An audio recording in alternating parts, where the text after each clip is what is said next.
estuvo un poquito accidentado, ¿no? Al final.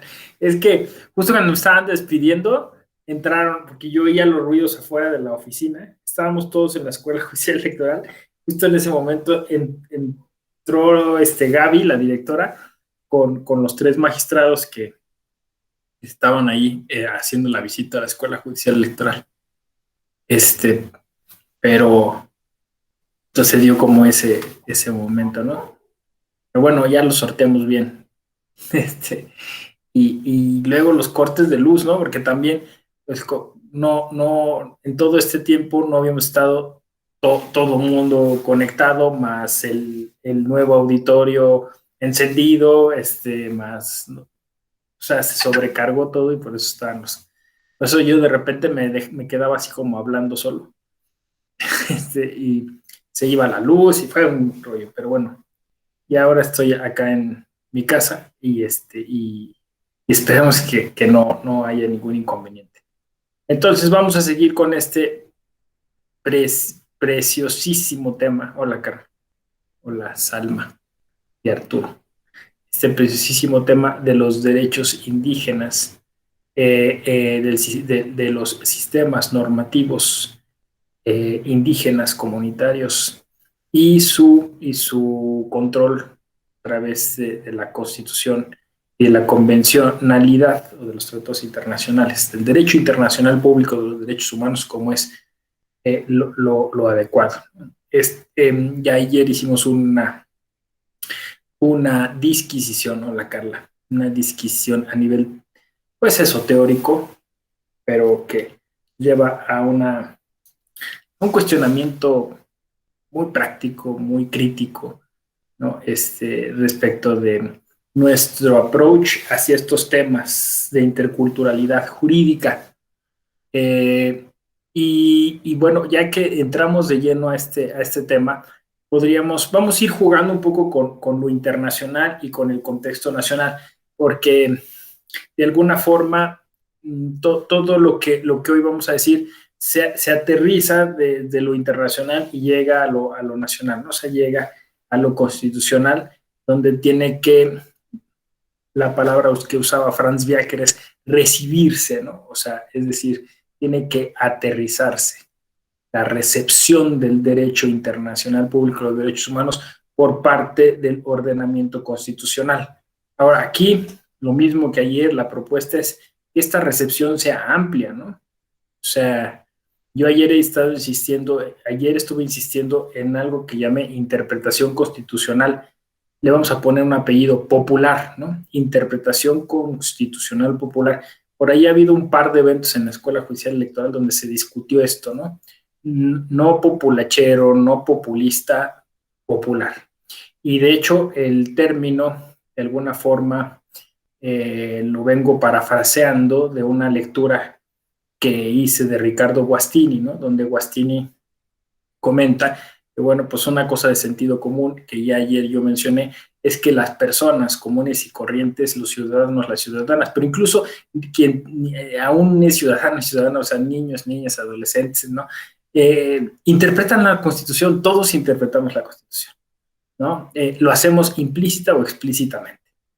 Y cuando salimos, pues, o sea, interpretamos que tenemos el derecho de circular por nuestra ciudad, por donde vivimos, ¿no?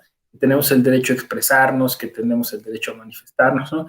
Luego, pues, eventualmente estos derechos se ven restringidos o tienen mermas o limitaciones, pero de alguna forma sabemos que podemos hacerlo, ¿no? Insisto, consciente o inconscientemente. Entonces, ese vivir la Constitución es una forma hermenéutica, es una forma de interpretación, ¿no? Lo que pasa es que, desgraciadamente, estos temas de control de constitucionalidad y convencionalidad, como ayer mencioné, llevan la idea implícita de que esto solo lo puede hacer como un intérprete calificado, que eso es un rollazo, yo ayer lo expliqué, ¿no? O sea, ¿quién está calificado? Simplemente porque lo dice la ley, o sea, simplemente porque viste de algún modo, simplemente porque obtuvo un cargo. Y sí, esos son los parámetros que hemos tenido para, como decía yo ayer, tranquilizar nuestra conciencia, pero eso no obsta para que todas las demás personas interpreten la Constitución. Y de eso derivan muchas cosas interesantes, ¿no? Esta fuente hermenéutica, o sea, ¿qué hacemos con esta interpretación? O sea, ¿qué deberíamos hacer? Si voy a decirlo de diversos modos para que la metáfora alcance y podamos explayarnos en ese aspecto. O sea, ¿qué pasa si, por ejemplo, la Constitución en algunas de sus partes es letra muerta? Porque la interpretación popular lleva a vivir la Constitución de otro modo. Esto parece una paradoja, ¿no? Pero o sea, es inconstitucional alguna parte de la Constitución, o alguno de sus procesos, o alguno de sus derivados, ¿no? Y entonces ahí es donde empiezan todos los cálculos a los que ayer nos referimos, ¿no? Y entonces, pues sigue latente esta pregunta, o sea, ¿qué hacemos con esa interpretación? ¿Debería de ser fuente de la reforma constitucional? ¿Cómo hacemos para conocerla, ¿no? Esta generación ha ideado, o sea, es decir, cuando me refiero a generación, quizá son los últimos 40 años, ¿no? 50, si, a lo más, digamos, el nuevo constitucionalismo ha propuesto diversas cosas, ¿no? El referéndum, el plebiscito, la consulta previa, esto que llamamos democracia directa, ¿no? Y de ahí podríamos sumar ahora el parlamento abierto, ¿no? que ahora se hizo con la reforma energética, y seguro seguiremos inventando cosas, ¿no? O sea, seguiremos inventando cosas porque ya de alguna forma nos desencantamos de esta cuestión que llamábamos principio de presentación política. Por cierto, ¿vieron el meme que tú sí lo viste, ¿verdad, Carla? El de Spider-Man. Ahí sí ahorita nos lo cuentas. Carmen.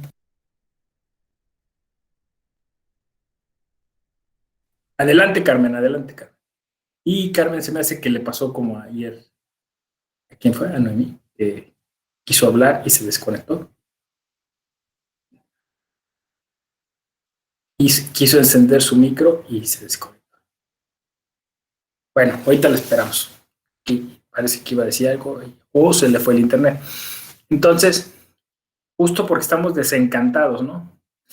Es muy pelado el meme, entonces a lo mejor no lo digas, Carla. Pero, sí lo quieres decir. Bueno, a ver, cuéntanos de Peter Parker y Mary Jane. Adelante, Carla. No me limite, pues, doctor. Ahora sé que le estuvo tan interesante ese meme y usted quiere aquí limitar. De todas maneras, ay, es que no creo que se alcance a ver aquí para que vean como qué imágenes. A ver, déjenme ver si lo alcanzan a ver. Ahí. Sí, esa es la imagen. Pues es la conversación. Y se los voy a leer tal y como lo compartió el doctor. Dice, bueno, Peter Parker le dice a Mary Jane, dice, ¿cómo pueden hablar de derecho legítimo si las leyes se hacen por pura conveniencia partidista o de grupos de poder? Y ella le contesta, recuerda que por el principio de representación política los legisladores son la voz del pueblo.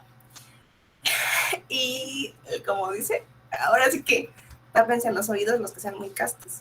Dice, no digas mamadas, Mary Jane. Entonces, creo que ese meme, yo cuando lo vi dije, mejor explicado creo que no puede estar. En ocasiones, como bien hace referencia a ese meme, hablamos de derecho legítimo y hay otros que se justifican. No es que nosotros escogemos, ¿no? Casi nosotros escogemos la cruz que nos gobierne, ¿no? Que nos legisle. Entonces, pero pues eso podrá ser, desgraciadamente, pero quien aplica el derecho legítimo, pues son otros, ¿no? Entonces creo que sí, ese meme está muy interesante porque son partes, contextos que en ocasiones perdemos de vista.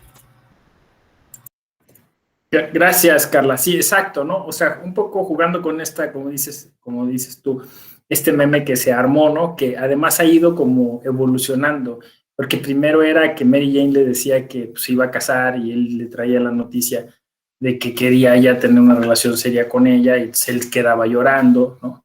y después lo fueron alterando de mil modos, pero este último a mí me gustó mucho porque, o sea, él está explicando una cosa, Medellín sale con otra, y él entonces termina diciéndole que no es así, ¿no? Con esta gran frase que conocemos. Entonces, claro, yo justo lo hacía justo porque siempre he tenido esa cosa en la cabeza, ¿no? O sea, es decir, esta generación está desencantada de eso.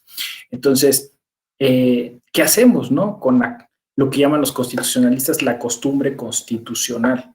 Ustedes que están en un diplomado en control de constitucionalidad, ¿se podría hacer un control constitucional a partir de la interpretación popular de la Constitución? O sea, claro, alguien puede decir, qué peligroso, o sea, imagínate que alguien viniera y dice, en nombre del pueblo hacemos este control de constitucionalidad, ¿no? Pero quizá ese es el extremo más radical, pero lo cierto es que está ahí, esa interpretación está ahí y es válida a mi parecer. Lisette, adelante.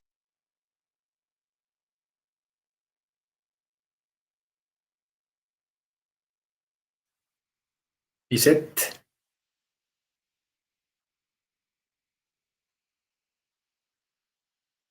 Sí, no sé, a lo mejor igual se le activó. Bueno, aquí estoy, Lisette. No, Sí, sí. Sí, adelante. Me pasó adelante. lo mismo que Noemí, ayer, me parece. Le di en salirme. Y bueno, estaba en la computadora de mi mamá. Entonces, bueno, todo un relajo. Buenas tardes a todas y a todos.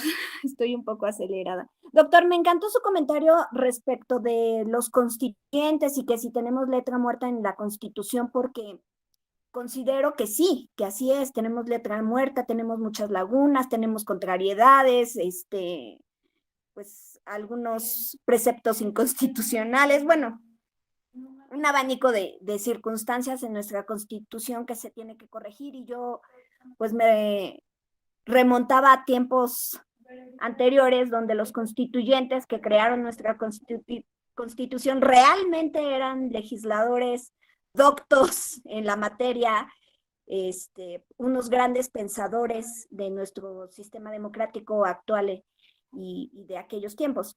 Sin embargo, pues yo decía, híjole, si nuestros legisladores hicieran pues esta comisión constituyente para elaborar una nueva constitución o para tratar de enmendarla, híjole, ¿no? Y cuando entra la parte que comenta del Parlamento abierto, pues también fuera de la legislatura, pues hay grandes doctos en la materia, personas importantísimas y que mis respetos en materia constitucional, que pueden aportar y evitar que volvamos a recaer en determinado momento pues en ambigüedades en nuestra Constitución. Gracias.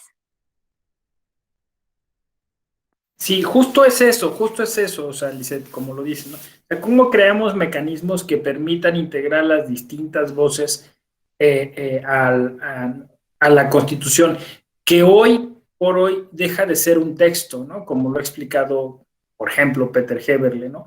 Y entonces se convierte, como dice Esteves Araujo, en un proceso. O sea, pero entender la Constitución como proceso no es solo como proceso judicial, sino como un proceso sociológico, politológico, histórico, ¿no? Si la Constitución está en constante movimiento, necesitamos generar mecanismos que le permitan adaptarse y que a la vez le generen cierta estabilidad, ¿no? Porque, bueno, es toda la discusión sobre el coto vedado o sobre este núcleo duro, tiene muchas formas. Y al final siempre estamos mediando en una cosa que tiene que ver con la prudencia, que es, como decía Aristóteles, la diégesis y la mímesis, ¿no? Algunas cosas deben mantenerse, otras cosas deben cambiar. Entonces, si tú todo lo enfocas a los requisitos, pues el cambio está más preocupado por los requisitos que por el contenido mismo del cambio, ¿no? Entonces, efectivamente, puede ser que hoy haya muchas cosas que hacemos distintamente a como la Constitución lo prevé, ¿no? Y entonces parece que siempre vamos como rezagados. Entonces, ¿qué cosa es la Constitución? O sea, hoy más que nunca está latente esta pregunta de la sal, ¿no? O sea, ¿qué es la Constitución? ¿No?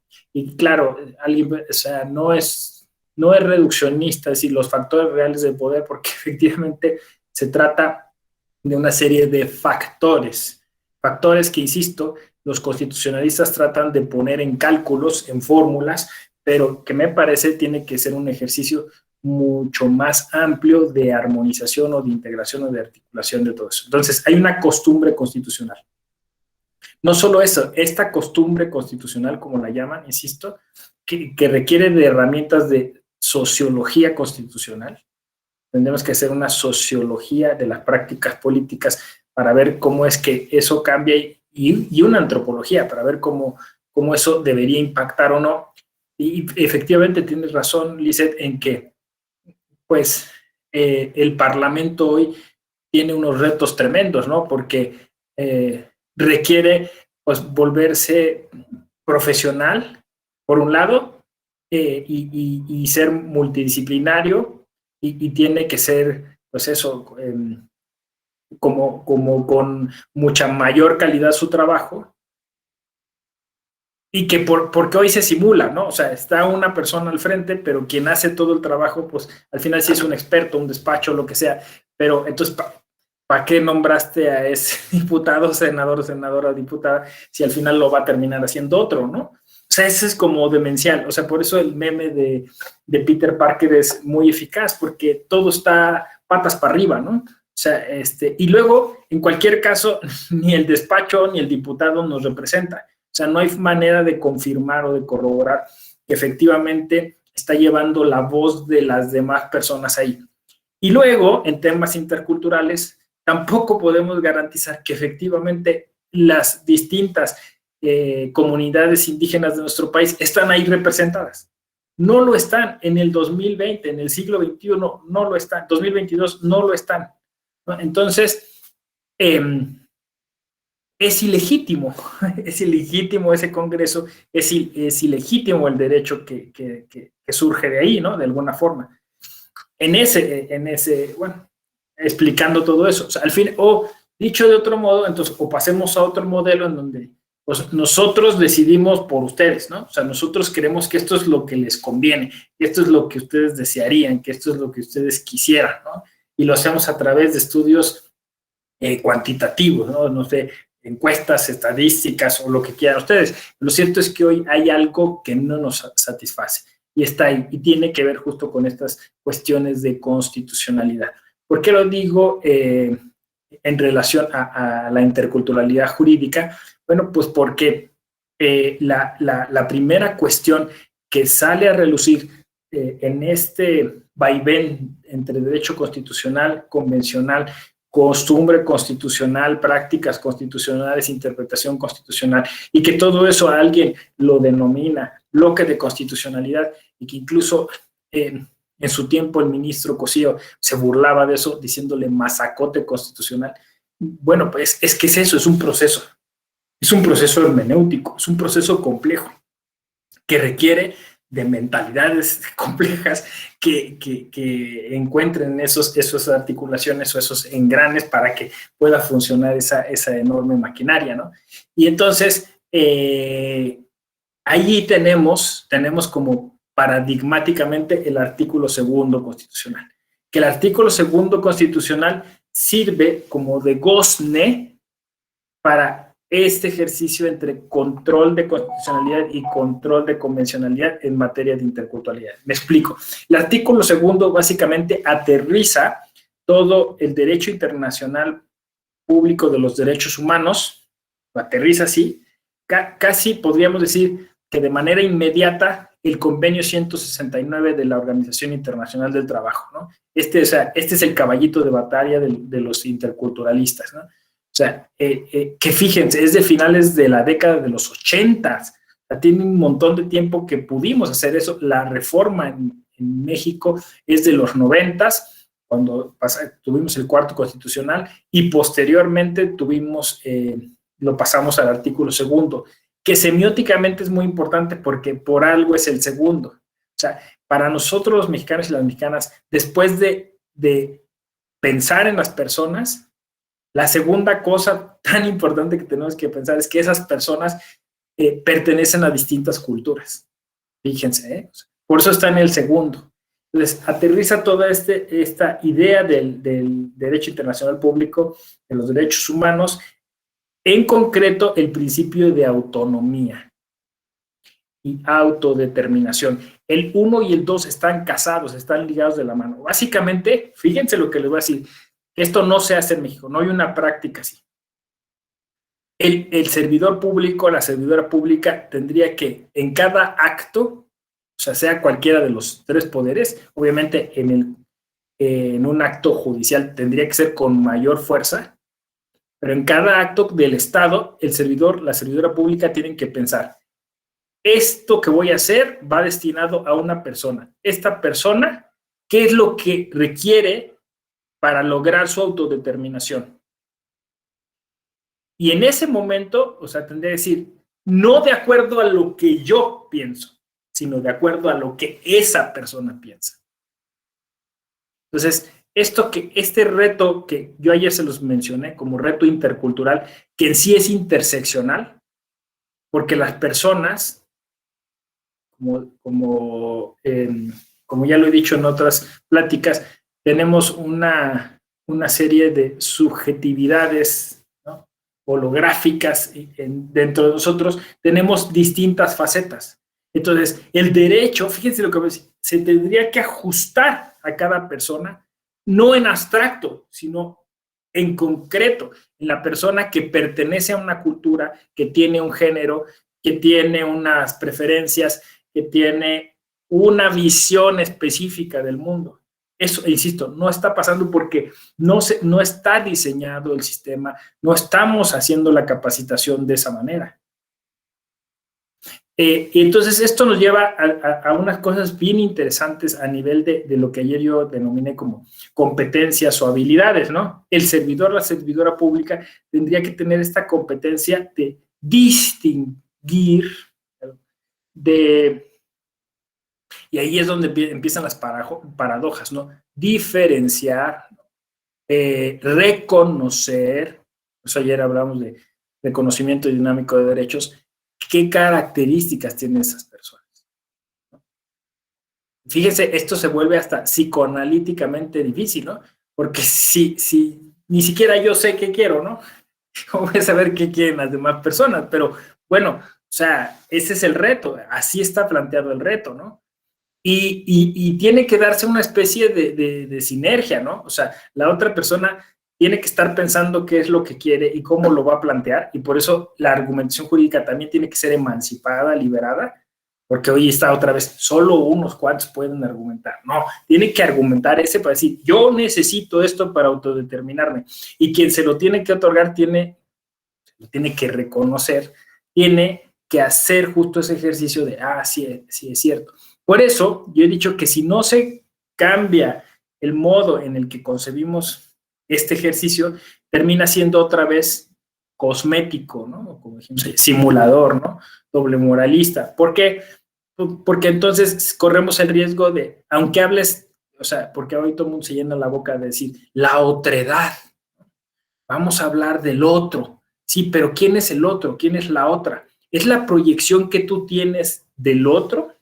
O sea, es lo que el servidor público, la servidora pública, que normalmente no es el otro, piensa que debe ser el otro. No sé si me explico. Entonces resulta que terminamos siendo violentos, porque entonces queremos que el indígena sea indígena. Y esto resulta paradójico, pero justo en esta interseccionalidad el indígena puede ser de muchas maneras. Incluso la idea de indígena puede resultar en cierto punto hasta violenta, ¿no? O racista o excluyente. Y por ahí, creo que sí, ya les recomendé el texto que se publicó en Axis. Dice, claro, es que nosotros los indígenas utilizamos el concepto indígena como una especie de instrumento político, ¿no? O sea, es la forma en la que nos comunicamos con ustedes, en la que aterrizamos o bajamos políticas públicas o programas o lo que sea.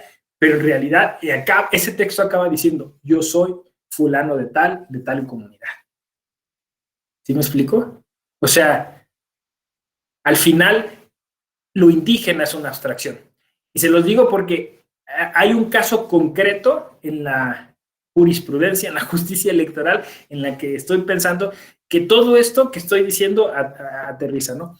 Porque básicamente para generar ese estatuto epistemológico distinto, es decir, este derecho le corresponde a estas personas, lo que llaman discriminación positiva, o sea, estos son indígenas y por eso a estos les corresponde esto, ¿no?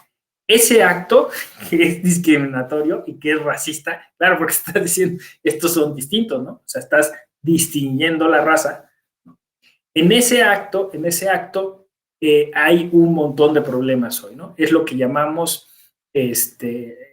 la autodenominación, ¿no? O sea, es decir, las personas se tienen que autoinscribir, autonombrarse, ¿no?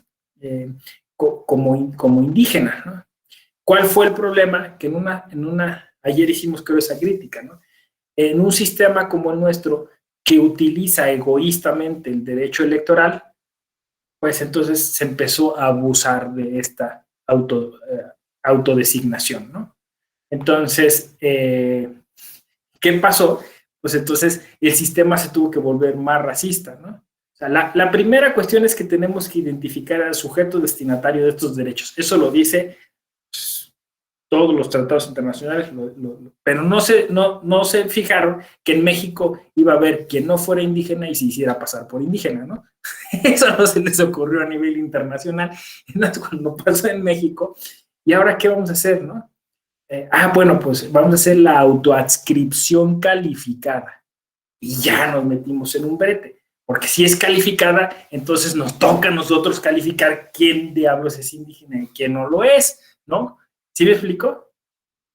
Y no está bien, o sea, yo entiendo que el fin es bueno, pero como decía mi abuelita, no hagas cosas buenas que parezcan malas, ni malas que parezcan buenas, ¿no? Entonces, termina el mestizo determinando quién sí y quién no. Justo porque es el propio mestizo el que abusó de ese derecho. Entonces es un problemón, porque ese es el inicio de todo. Y dice, te doy la palabra tantito, Violeta, dice el convenio 169 de la Organización Internacional del Trabajo. Esas personas son personas que pertenecen a comunidades que estuvieron aquí antes de la conquista. Es decir, que podríamos generar como una especie de genealogía y llegaríamos hasta alguien que estuvo ahí antes de la conquista, ¿no? Y aquí está lo difícil también. Resulta y que donde no ha habido mestizaje. Porque si nosotros rastreamos, y ya incluso hay pruebas genéticas para hacer eso, a lo mejor yo también encuentro a un ancestro, a un antepasado que estuvo aquí antes de la conquista. El chiste es que yo ya perdí pues la lengua, el contacto, la identidad, una serie de cosas. No está sencillo. Violeta, adelante. Buenas tardes a todos y todas. Doctor, escuchando esa situación de la autoadscripción calificada, ¿no te parece que es como buscarle problema a cada una de las soluciones? O sea, decir que el hecho de que sea calificada, estoy de acuerdo en el sentido de que no se tendría que llamar autoadscripción. Si me la vas a calificar, no me es para que efectivamente pase. Pero es una manera de evitar los fraudes, porque si para algo nos pintamos los seres humanos es para darle la vuelta a la ley. Y en el caso del derecho electoral, los partidos políticos siempre buscan la manera de hacer trampa. Siempre, invariablemente, siempre se tiene que ir la autoridad, digamos, tapando los huequitos que va dejando el proceso anterior, por donde encontró el partido político la manera de torcer la ley, porque eso es innegable. Entonces, cuando los partidos políticos hacen eso de registrar personas que no son, que para las cuales esas cuotas no fueron apartadas, en este caso de los pueblos y comunidades indígenas, entonces tiene la autoridad que hacer algo. Eso es indiscutible también. Tiene la autoridad que hacer algo para efecto de que esos lugares efectivamente se utilicen para aquellos que están destinados. Si no lo hace, entonces, pues deja la puerta abierta para que sigan haciendo trampa los tramposos. Entonces, si nosotros no lo tomamos desde el punto de vista de que, pues qué bueno que la autoridad esté haciendo algo, ¿no? Lo que está en sus manos. Estoy de acuerdo que todos nosotros somos mestizos, que todos nosotros debemos de tener en algún porcentaje, algunos más, otros menos, esa sangre indígena, ¿no? Y yo puedo suscribirme a un pueblo indígena y efectivamente puedo ya no tener la lengua, puedo ya no estar en una comunidad, ya no tener ese acercamiento que tienen todavía los pueblos y comunidades originarias que viven todavía en esas zonas, que todavía hablan una lengua determinada y que todavía tienen usos y costumbres específicos. Y si hacemos, como comentabas hace un momento, un análisis genético, pues efectivamente todos vamos a tener sangre indígena. Pero si yo me autoadscribo, no es para mí esa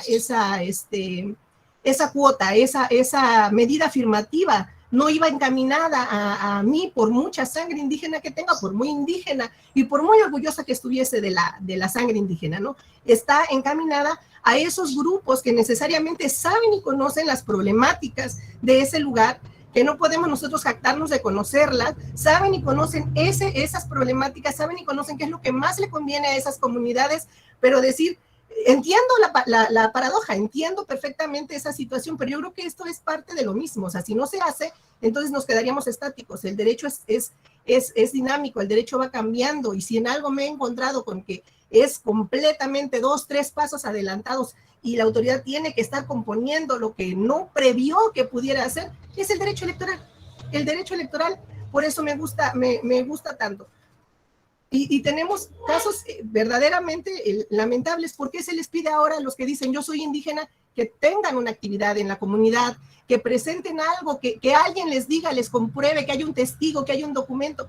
Yo estoy de acuerdo que entonces ya no es autoadscripción, pero también tenemos que tener en cuenta que es consecuencia de hacer trampa, ¿no? Y no nos iríamos muy lejos a los moches, ¿no? Los famosos moches, todo lo que pasó con eso. Bueno, y si nos vamos con las mujeres, las Juanitas, o sea, ese tipo de situaciones, si nosotros decimos, híjole, es que el mestizo no los tiene que estar componiendo, el mestizo es el que lo tiene que calificar, o ahora, ¿quién somos nosotros para decir quién es indígena? Pero es que a eso han orillado a la autoridad, los tramposos. Entonces, yo siento desde mi punto de vista que decir que lo que se está haciendo es de alguna manera hasta medio soberbio, por decirlo con mis palabras, es como buscarle un problema a cada solución que está encontrando la autoridad. Yo así lo vería, doctor. O sea, no sé si me logré explicar en ese sentido. Sí. Ok, perfecto. Eso sería todo. Sí. Gracias. ¿Para qué te digo que no? Sí. Sí, o sea, exacto, ¿no? O sea, por eso lo planteé como un dilema, ¿no? Yo por eso, ayer creo lo compartió, ¿no? Lo compartieron. En esta propuesta que hago del reconocimiento dinámico de derechos, lo más importante no es el sistema, son las personas. Entonces, ¿cuál es aquí el tema? El tema es que como está pensado, exacto, como una especie de, yo ahí creo que lo mencioné ayer, ¿no? O sea, y si no lo digo hoy, parece que el derecho electoral es que premia a quien más engaña, ¿no? O sea, es decir, pareciera que hay, o sea, como que te tienes que salir con la tuya engañando, como dices tú, los partidos políticos están buscando justo el hueco, están buscando estirar la ley, entonces generan este ambiente de animadversión. Y si lo volteamos, por eso yo ayer hablé de ética, si lo volteamos y decimos, oye, asume tu privilegio, porque efectivamente ese es el tema, entre los que pertenecen a un mismo grupo, siempre hay quien tiene más desventaja que otros.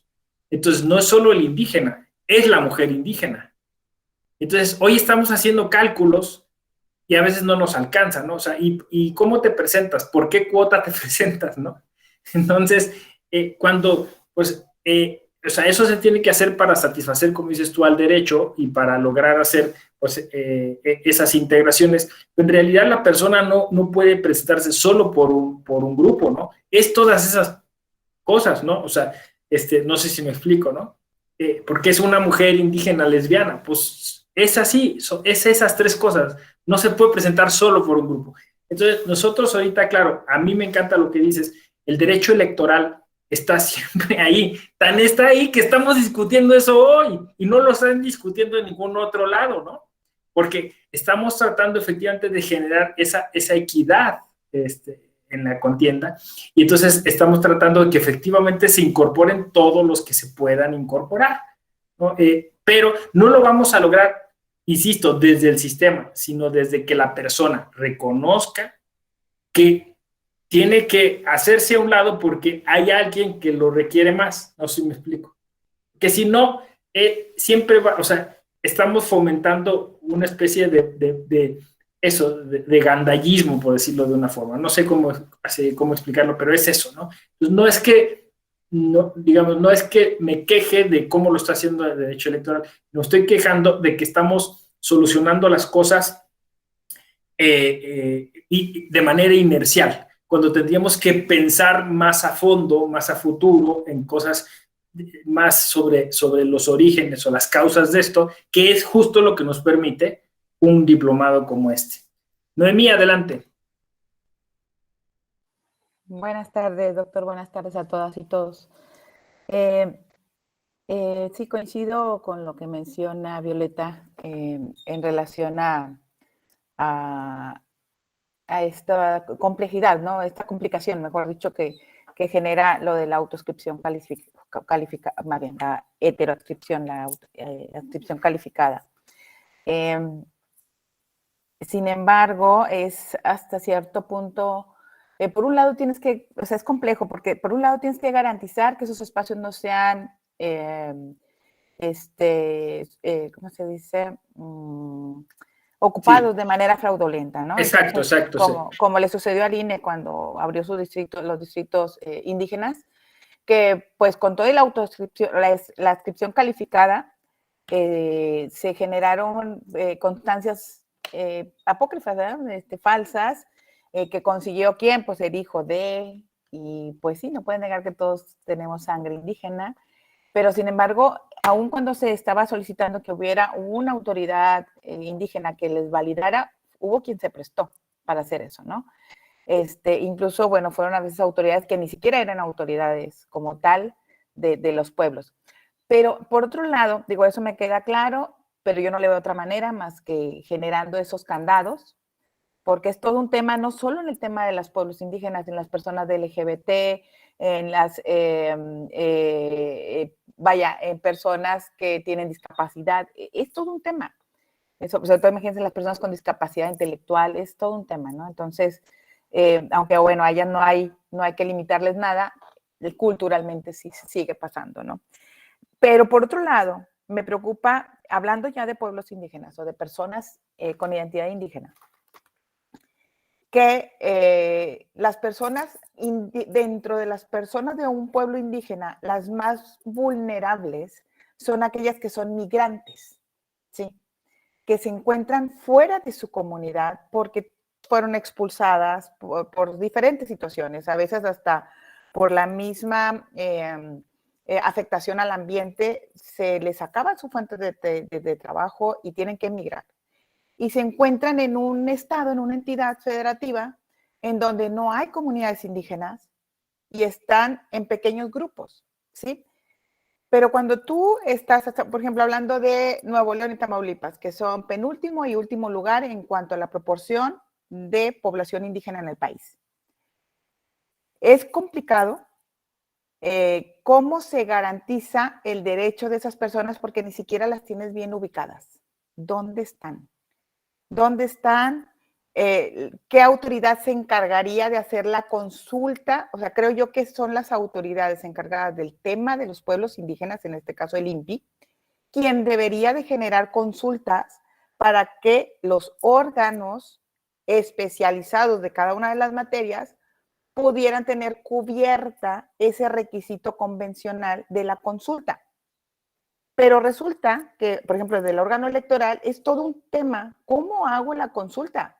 Porque aparte de la consulta, que es un tema de inclusión, pues tiene que tomar en cuenta pues la lengua y luego pues no sabes ni cuál o no la conoces, no tienes intérpretes y te coordinas con el INPI y el INPI nomás te dice pues tienes que hacer la consulta, ¿sí? Y porque si no la haces es inconvencional. Entonces, yo entiendo claro cuál es la razón de la consulta, pero creo yo que al Estado mexicano le hace falta pensar en las personas. ¿Estoy haciendo lo que se debe para garantizarlo o nada más hago como que cumplo con mi función? ¿Sí? Porque en verdad no es complicado una coordinación interinstitucional.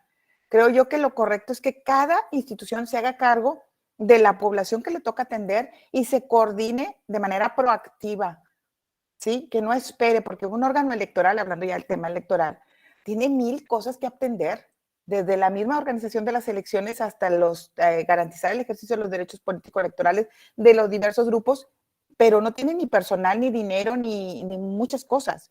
Entonces yo creo que entonces estas limitaciones, o más bien dicho como candados y las interpretaciones convencionales para evitar que haya un daño a los pueblos indígenas, a veces juegan en contra.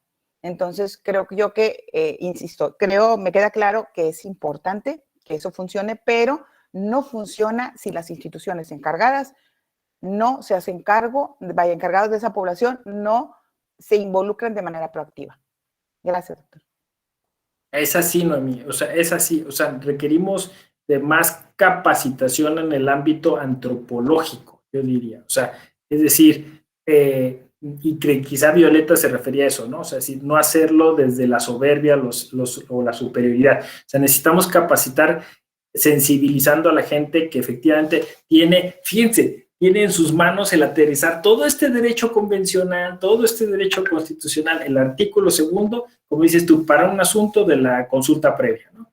Entonces, tiene que llegar ahí y de repente no tiene la sensibilidad de decir, ay, es que hablan, ni les entiendo, quién sabe qué están hablando, ¿no? O sea, no sé, justo ese es el momento, y decía yo, ahí es el control más importante de constitucionalidad y convencionalidad que se debe ejercer, ¿no? Porque es el momento en el que se materializa ese derecho, ¿no?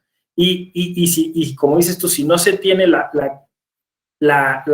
capacitación, el approach, todo para eso, se cae todo el sistema ahí colapsa, ¿no? Entonces sí es así. Por cierto, Daniel Ulises nos hace una aclaración muy oportuna. Autoascripción, como su nombre lo indica, es cuando alguien de motu propio dice, ¿no? Yo soy indígena, y la ascripción calificada, o sea, quitándole el auto, es para cuando, bueno, está bien, ya puesto que no me alcanza mi autoridad a saber si realmente es indígena, te voy a solicitar algunas otras cuestiones para poder calificar y decir que efectivamente eres indígena, ¿no? Gracias, Daniel.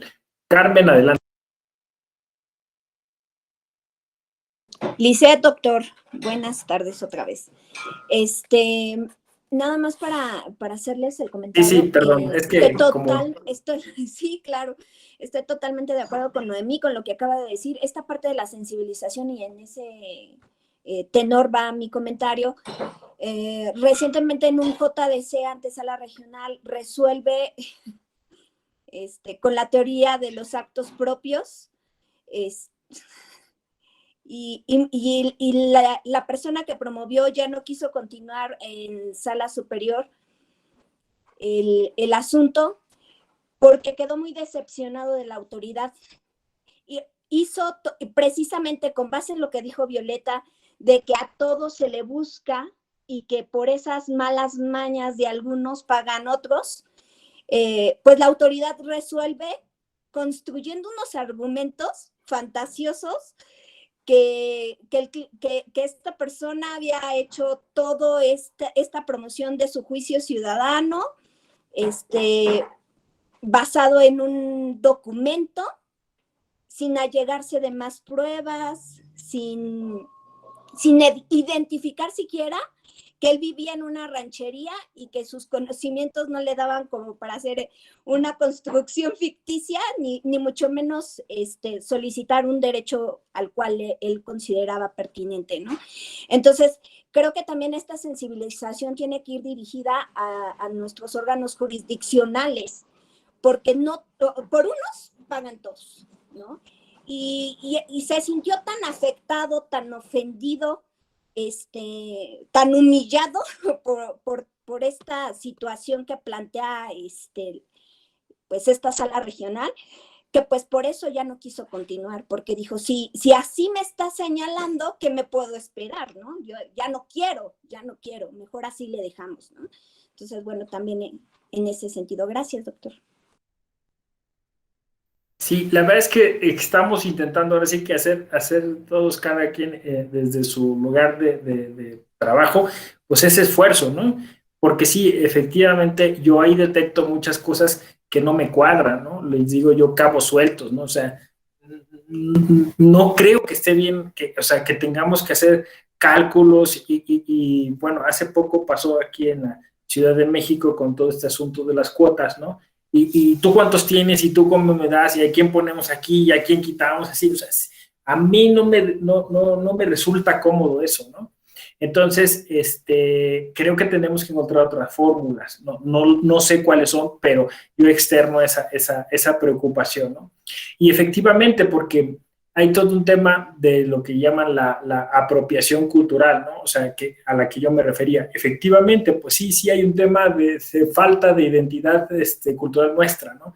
Y hay una aspiración cada vez mayor a que nosotros nos identifiquemos con nuestras raíces, ¿no? Y que incluso eventualmente hasta volvamos a alguna comunidad y nos integremos a ellas, y cosas así, pero ¿qué va a determinar efectivamente nuestra aportación o nuestra raigambre a esa comunidad, ¿no? Como el caso contrario, o sea, también hay muchos indígenas que salen de su comunidad y que van y ya, o sea, pierden esa identidad, dejan de hacer trabajo comunitario tal, y vuelven y bueno, y tienen aspiraciones políticas. ¿Qué vamos a hacer? ¿No? Le pasó a Eufrosina Cruz, ¿no? Que es quizá uno de los casos más relevantes, pero o sea, son casos que pasan, son cosas que pasan, y ya lo mencionaron. ¿Qué vamos a hacer con los indígenas migrantes que, desplazados por la violencia, pues tienen que llegar a un lugar y ahí se integran y no pueden hacer un ejercicio de sus derechos político-electorales por los requisitos que el sistema les impone, ¿no? Es interesantísimo lo que se está dando en este contexto específico de la interculturalidad, la interseccionalidad, las cuotas, las acciones afirmativas. Carla, adelante. Gracias, doctor. Creo que este es un tema muy, muy polémico siempre en todas las clases, ¿no? La cuestión de las comunidades indígenas y ahora lo que ha dicho Violeta, Noemí, dice, todos tienen parte de verdad, o más bien todos tienen la verdad, porque son diferentes perspectivas, pero en ocasiones, bueno, voy a dar mi punto de vista, tal vez a algunos se les pueda hacer aburrido o algo así esta situación, pero creo que no solamente le corresponde buscar soluciones en estos temas a un solo sector. Creo que yo siempre he pensado, en ocasiones las deficiencias que hay tanto en el gobierno, en la política, en las instituciones, en la sociedad en general, es problema de nosotros mismos, desgraciadamente. Es mi punto de vista. ¿Por qué? Porque buscamos culpables, buscamos a quién echarle la bolita, así como que, ok, un ejemplo, el INE no está cumpliendo con las cuestiones adecuadas. El tribunal lo está resolviendo desde esa perspectiva. El jefe de la comunidad no está viendo esto. Empezamos a buscar la manera de buscar culpables de la situación o de las circunstancias, ¿no? Y creo que es algo que en ocasiones, yo siempre he dicho, he pensado, para que pueda haber que pueda todo estar en armonía, se tiene que trabajar en conjunto. No solamente es una responsabilidad de una sola institución. También nosotros como sociedad y como personas tenemos que involucrarnos. Entonces, ok, el INE es la cuestión operativa o en los soples para hacer las consultas en las comunidades indígenas. Y se tienen que llegar también de elementos que en ocasiones el mismo tribunal le dice, te tienes por este camino. Pero en ocasiones si uno hace una cosa, el otro dice que haga otra y no hace de otra, es ahí cuando ¡pum!, choca, ¿no? Y cuando llega a esa parte de las comunidades, dicen, ok, sí me estás diciendo, sí pretendes hacer esto, pero no es de la manera adecuada. Entonces, yo siempre he reiterado que toda la cuestión de la sociedad es como un engranaje, trabajar en instituciones, gobiernos y sociedad, porque es muy fácil echarle la bolita a ciertos sectores y culparlos de que no funcionen, ¿no? Y más en las comunidades indígenas. ¿Por qué? Porque creo que al ser multicultural México, al ser diferente las comunidades indígenas de Oaxaca, Michoacán, Veracruz, Chiapas, Quintana Roo, cada quien tiene sus características y cada quien tiene sus usos y costumbres, todos son diferentes, ¿no?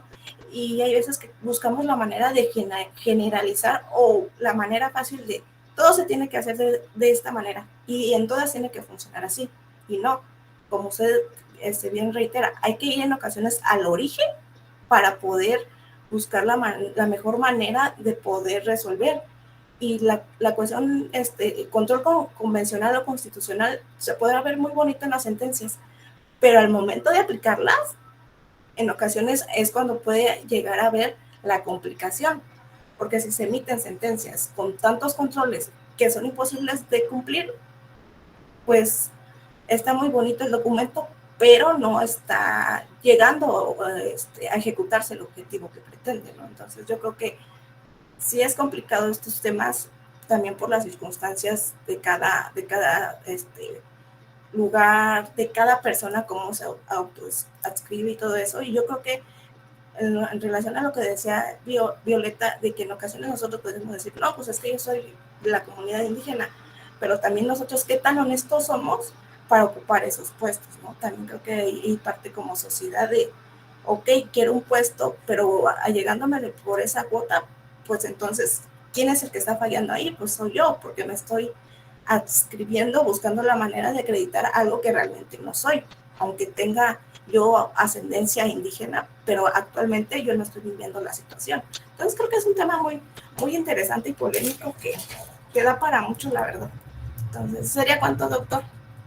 Sí, justo lo que estás comentando aquí, Daniel Ulises nos platica, o sea, un poco en ese sentido, ¿no? O sea, es decir, él lo dice un poquito más fuerte, dice, ¿no? Los tribunales quizá han abdicado, ¿no?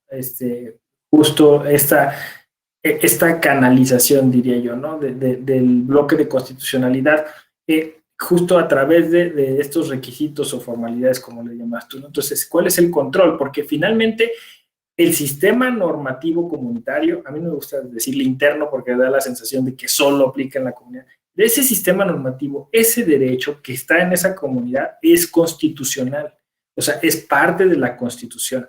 Y eso es lo que permite esta dinamicidad a la que me refería.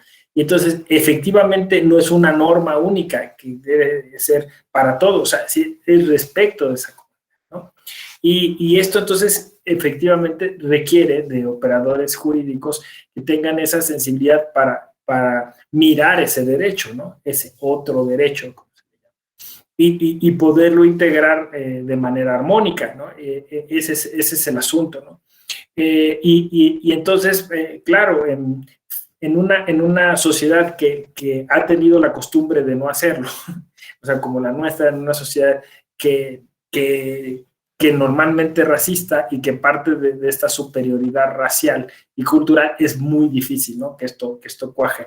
Dices, Daniel, sobre Ayutla de los Libres. Yo, de hecho, estuve en la consulta en Ayutla de los Libres junto con la Defensoría Pública de aquí del tribunal, cuando pasaron de sistema de partidos a sistema normativo. Y después me enteré un poco de la molestia que había tenido la comunidad mestiza que no había participado en la consulta y luego se quejó de que había querido participar.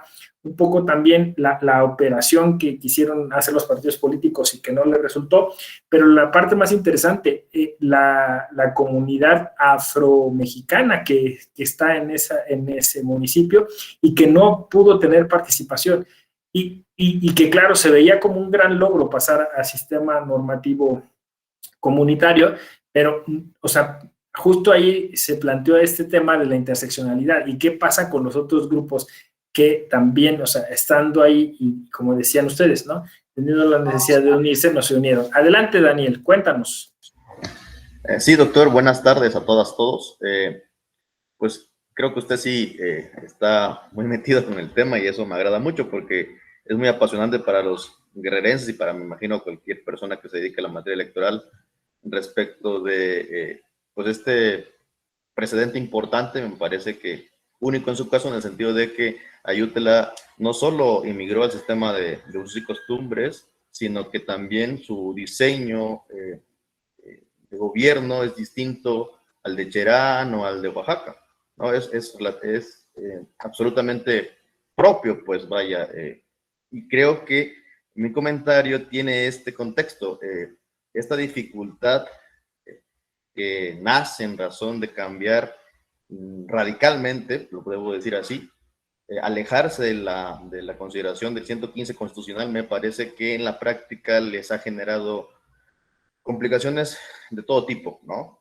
En la administración de los recursos, en el acercamiento con las autoridades, con el Congreso, con el gobierno local.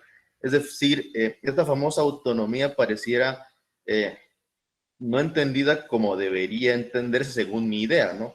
Esa autonomía no es absoluta, ¿no? No es en una libertad plena, sino obviamente en este sistema de gobierno que tenemos, de multinivel o de varios niveles, pues hay una correspondencia y una interrelación y forzosamente hay una vinculación, forzosamente. Entonces, y en el caso ahorita de Ayutla es de que el año pasado, a mediados del año pasado, se eligió la renovación del órgano de gobierno y es la fecha que no se decide quién es el que ejecuta las funciones de presidente. Porque, vamos a decirlo así, hay un gobierno como colegiado de 3 coordinadores que están al frente, que se puede decir que es el presidente municipal, el síndico y el tesorero, ¿no? Por así decirlo, o tesorera. Y uno de ellos es presidente, de los que se eligen, ¿no?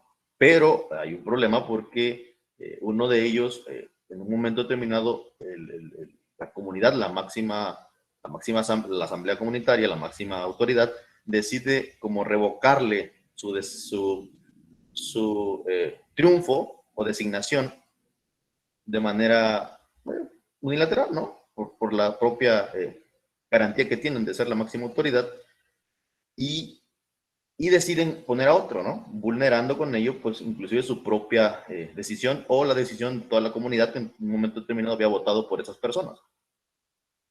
Y mi planteamiento es justamente en ese sentido. Me parece que en los tribunales hemos cedido porque no analizamos, y lo digo, el tribunal donde yo me encuentro, no le ponemos mucho foco al tema de quiénes son los que votan, ¿no?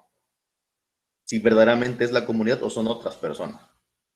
Si son las que se eligieron y validó el OPLE local o si no son.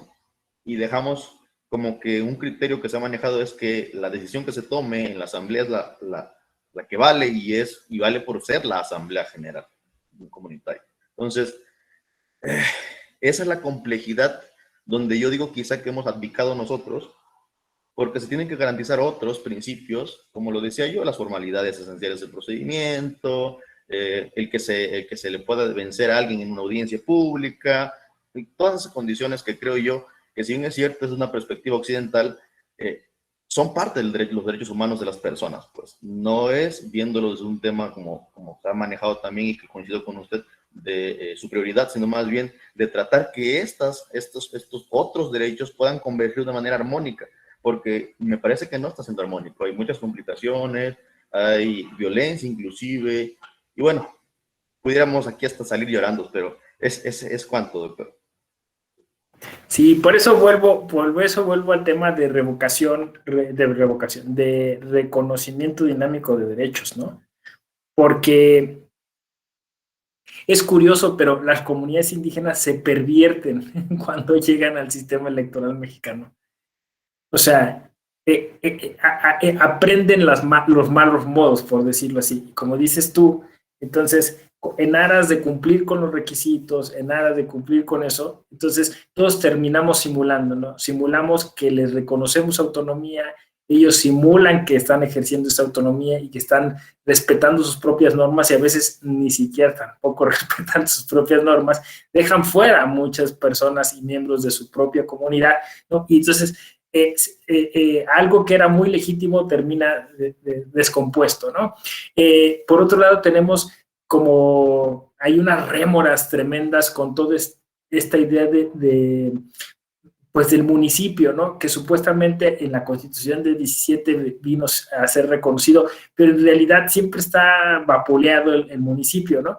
Efectivamente, con todos los tratados internacionales y todo lo que pasa en la década de los 90, surge al lado del municipio, y esto nos ha costado mucho a los mexicanos porque sean los niveles de poder, ¿no? ¿Se acuerdan, no? La comunidad autónoma. ¿Y qué significa eso, no? Entonces, justo cuando la jurisdicción electoral viene a decir, pero no, es un chiste pensar que van a tener autonomía si no tienen la autonomía financiera, ¿no? Pero ese es otro problema, porque las comunidades indígenas habían funcionado bien cuando no estaba el cochino dinero. Cuando está el cochino dinero de por medio, entonces otra vez volvemos al tema, porque pues finalmente entonces se detonan otras cosas o otros intereses. Súmenle a ustedes que la mayoría de las comunidades indígenas están siendo acosadas por el crimen organizado, que quizás es el peor de los temas. Me dices tú, ¿saldríamos llorando? Cuando dijiste saldríamos llorando, yo lo pensé, ¿no? Porque muchas veces son orillados a utilizar todos estos recursos, no porque necesariamente se perviertan, porque digan, bueno, pues vamos a entrarle al juego de los mestizos o de los ladinos, ¿no? Sino por necesidad. Y entonces ahí tenemos también, pues todo este tema de las autodefensas, justamente Guerrero, ¿no? Que se vino a reavivar el año pasado, a finales del año pasado. O sea, a mí me suena raro cuando los medios de comunicación empiezan a insistir, ¿no? Y fue como una semana en la que dijeron, y ya hay autodefensa, y normalmente, bueno, decían, era Chiapas, Oaxaca y Guerrero, ¿no? Pero Guerrero estuvo como en el foco, ¿no? Y yo les digo, ¿qué no les llama la atención? Que Guerrero, o sea, que sí, sea siempre Guerrero el tema. O sea, es como cuando dicen, es que ya sabemos quiénes son los narcomenudistas en Tepito, ¿no? Todo el mundo lo sabe. Entonces, ¿por qué no los detienen? ¿O por qué no hacen nada? ¿O por qué simulan los operativos y todo sigue igual, ¿no? Y es lo mismo aquí, ¿no? O sea, siempre es Guerrero, o sea, Guerrero en la independencia, Guerrero en la revolución, Guerrero con Lucio Cabañas, Guerrero es Rosendo Radilla, Guerrero es Ayotzinapa, ¿no? Pues, ¿qué no nos hemos dado cuenta? O sea, que ahí hay algo, o sea, que hay algo que tenemos que solucionar, no sé si me explico, ¿no? Entonces, efectivamente, a mí siempre me ha parecido paradigmático ese asunto.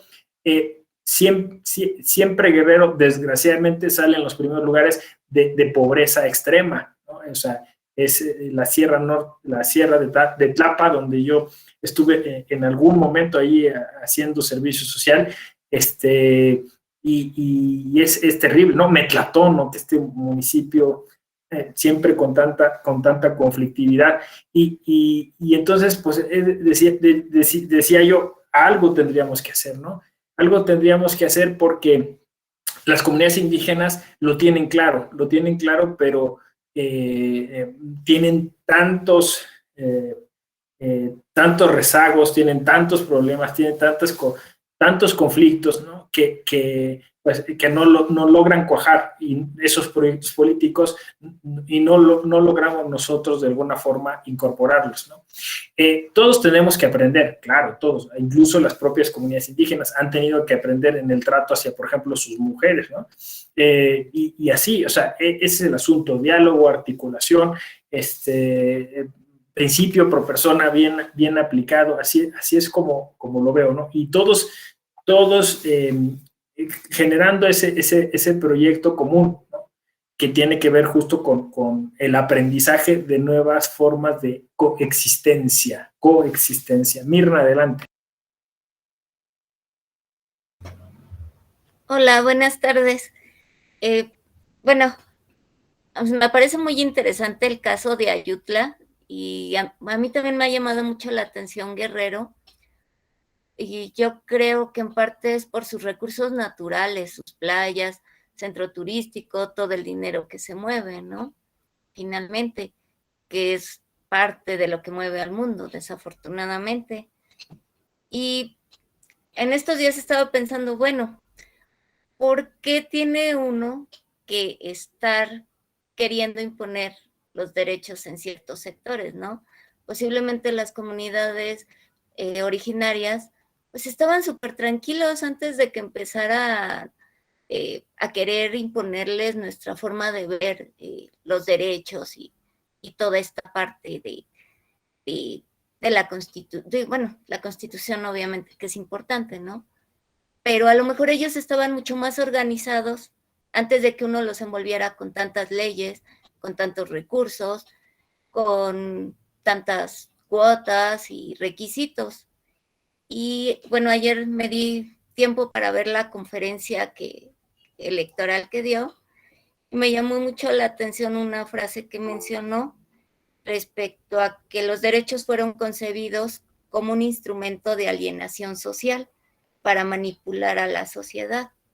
Entonces yo me pregunto, bueno, nosotros estamos haciendo lo mismo con los pueblos originarios y que únicamente es para manipularlos, alienarlos y conseguir los fines de nosotros como mestizos o algo así.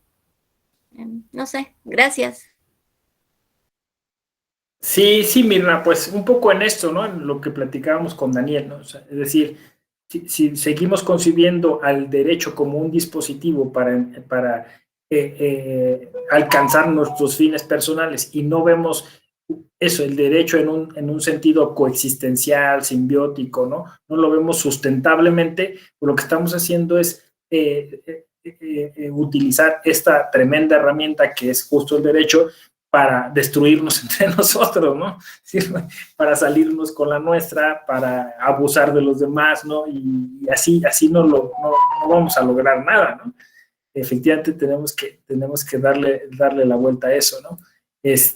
Porque de alguna forma esto nos está llevando a la extinción, literalmente, ¿no?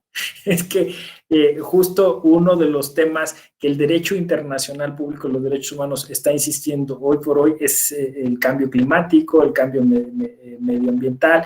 Entonces están insistiendo, y con justa razón, que la esperanza está en los pueblos originarios. O sea, son los pueblos originarios los que medianamente nos podrían salvar de esta debacle, ¿no? Porque son los que de alguna manera se han constituido como defensores de esos ecosistemas, de esos entornos, ¿no? Y nosotros estamos ensimismados en aumentar nuestra calidad de vida, ¿no? Que no entendemos qué es calidad de vida, porque calidad de vida tendría que ser, pues, tener aire limpio, ¿no? Pero pues, nosotros insistimos en tener un coche, tener el último iPhone, no sé. Entonces, eso requiere, pues, de depredar la tierra, ¿no? O sea, horadarla literalmente y sacar los minerales para hacer estos famosos dispositivos digitales que requieren de esos minerales, y terminamos haciendo fracking, terminamos entonces desertificando la tierra, talando bosques para hacer más edificios, ¿no? En los que nos hacinamos ahora ya andan los departamentos como entre 30 y 40 metros cuadrados, ¿no? Y ese es el ideal, irte a un departamento que tenga roof garden, ¿no? Y no sé qué más les ofrece. Amenidades, dice. Yo creo que no, exacto. Entonces estamos en una zona exclusiva, que se considera exclusiva, ¿no? O sea, te venden el estar esclavo, o sea, te venden el estar en una prisión y la gente paga millones por eso, ¿no? No tiene que salir. Aquí tiene usted el gimnasio, tiene usted el salón de fiestas, todo, no salga. O sea, y tú pagas con mucho gusto para estar prisionero de la inmobiliaria, ¿no? O sea, es una cosa demencial. Entonces, bueno, justo este derecho internacional público de los derechos humanos, que se va generando no solo a través de este convenio 169 al que nos referimos, de múltiples tratados, de convenciones específicas ya para el caso interamericano, donde se ha desarrollado mayormente, porque bueno, eso es una de las fortunas que tenemos. La región, América Latina, tiene muchísimos grupos indígenas, muchísimas comunidades originarias, muchos grupos incluso considerados tribales, o sea, es decir, no sé, la Amazonía está llena de grupos que no han tenido contactos en décadas con otros grupos y que de alguna forma pues mantienen intactas no solo sus costumbres, sino dan vida a ese ecosistema, ¿no? Forman parte de la solución a la que me refería y que cada vez pues, más están siendo violentados o atentados contra eso. Entonces, a partir de ahí, la jurisprudencia de la Corte Interamericana ha desarrollado criterios muy interesantes que incluso sirven de eje rector, por ejemplo, al control convencional control convencional en Europa, ¿no? Eso es curioso, ¿no? O sea, nosotros hay que conocer nuestra jurisprudencia interamericana porque bien que mal, ahí se han desarrollado criterios respecto de, por ejemplo, cuestiones como el derecho a la verdad, el derecho a la memoria, ¿no? Todos estos, desgraciadamente nuestra historia habla de muchos genocidios. Hay quien dice que nuestra historia justo comenzó con un tremendo genocidio, hay quien dice que no se le podía llamar así porque en ese momento no se concebía como tal. Lo cierto es que eso fue un parteaguas y nos ha determinado como región. Entonces, a partir de ahí tenemos lo que se denomina, y me parece no es exagerado, una deuda histórica con estos pueblos originarios, ¿no? Insisto, son la riqueza de nuestras naciones porque son quienes resguardan este patrimonio no solo cultural, sino este patrimonio también medioambiental, ¿no? Este patrimonio ancestral. Hoy que estamos redescubriendo como todas estas conexiones que debiéramos tener o seguir teniendo con la naturaleza para lograr ese equilibrio armónico y que me parece que se tendría que espejear con ese equilibrio constitucional. Fíjense que en algún momento, estoy pensando, sí, fue para una clase de maestría en Derecho Constitucional en Oaxaca, hicimos ese ejercicio, ¿no? O sea, si habría una especie de metáfora de lo constitucional ahí, ¿no? Y llegamos a la conclusión que sí, y que posiblemente estaba muy ligada al árbol, ¿no? O sea, es el árbol de la vida.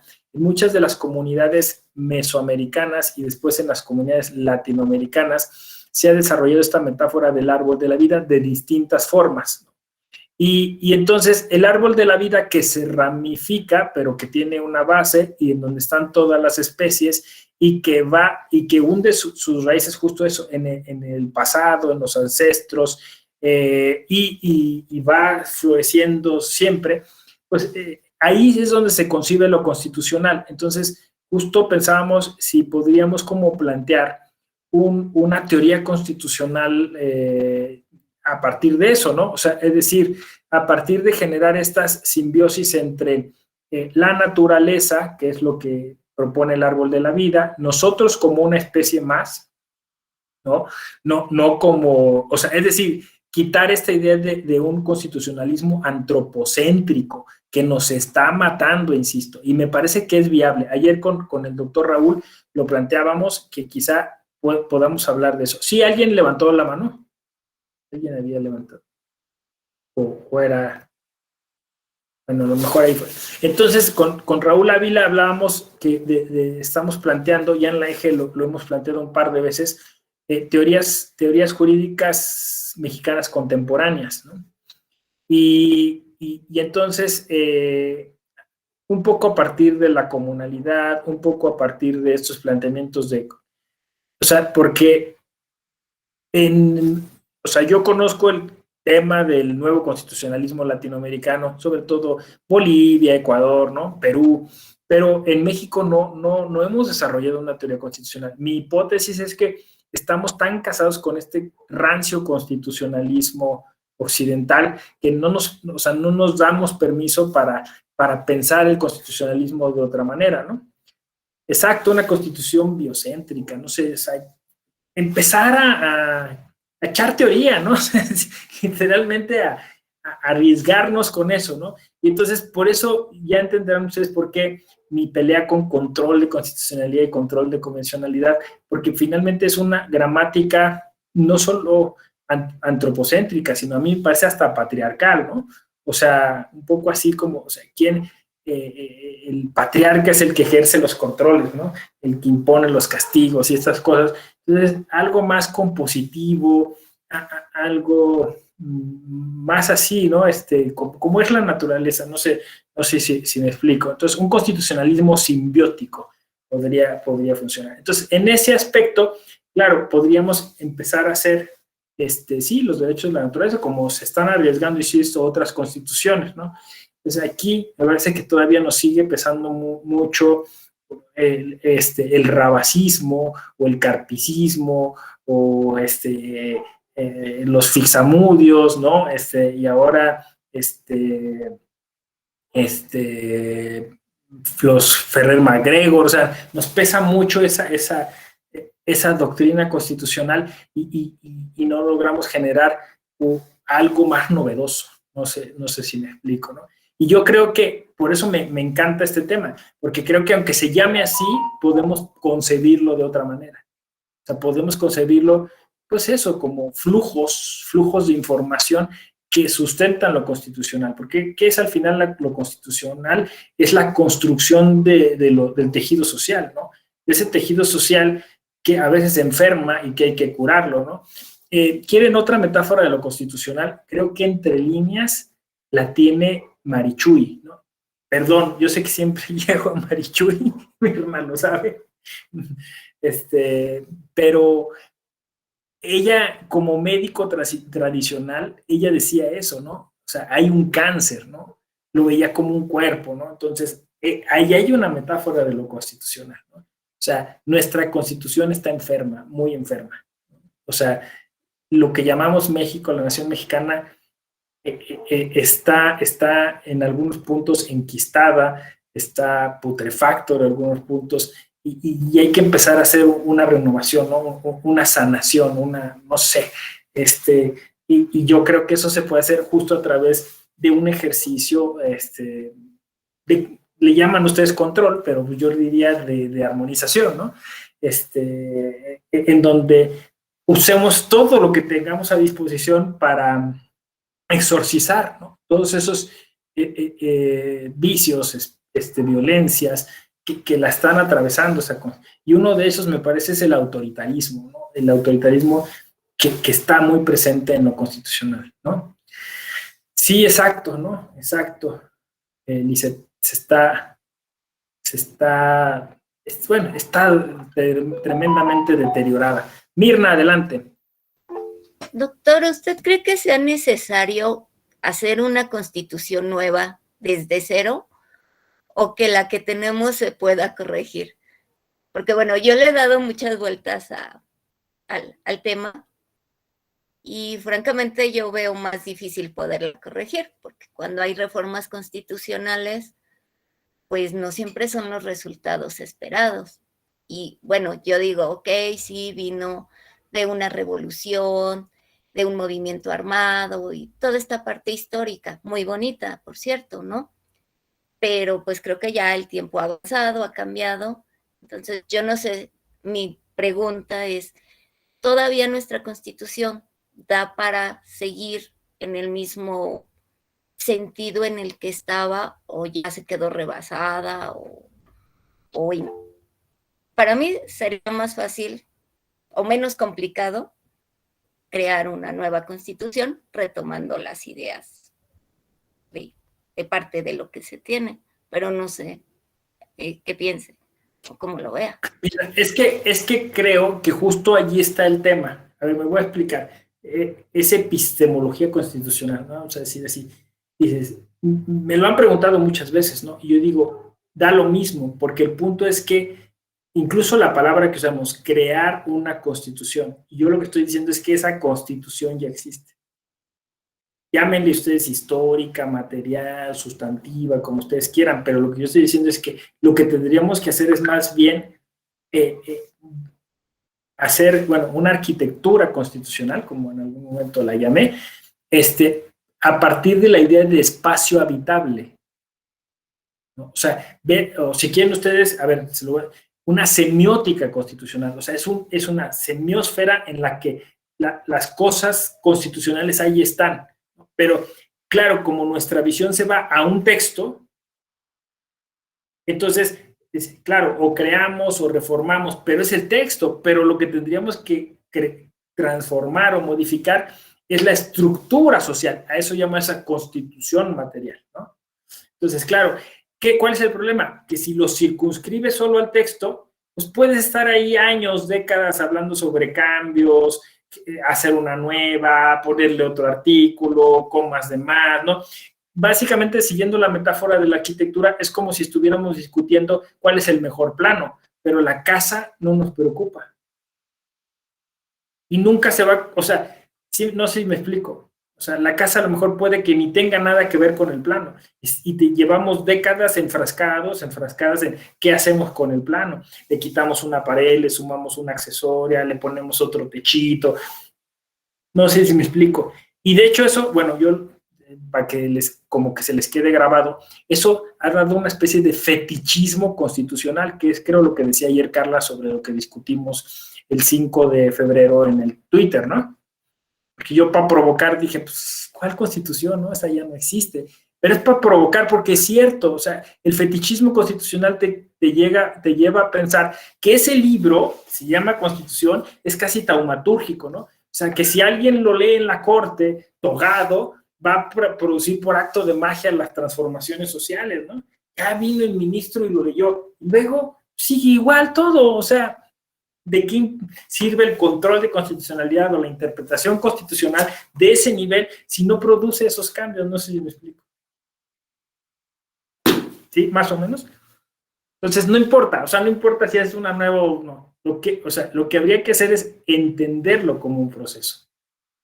Y luego, Sí. si ese proceso lo puedes graficar de algún modo, o sea, es más, en pocas líneas, en otro documento. Por eso, fíjense que este gobierno tenía la idea, pero no fue la ejecución, cuando decía que ¿se acuerdan que lo criticaron mucho, pero era eso como una especie de constitución moral? O sea, porque la idea era eso, vamos a trabajar sobre la cultura, sobre la sociedad. ¿Para qué nos enfrascamos en algo que nos va a desgajar y como sociedad, un texto nuevo, ¿no? Cuando en realidad lo que necesitamos es cambiar nuestra forma de ser. ¿Sí? Más o menos. Entonces, pues al final ahí terminaríamos haciendo algo cortito, o sea, donde estén los principios, los valores, y de ahí lo derivaríamos todo. No sé si me explico.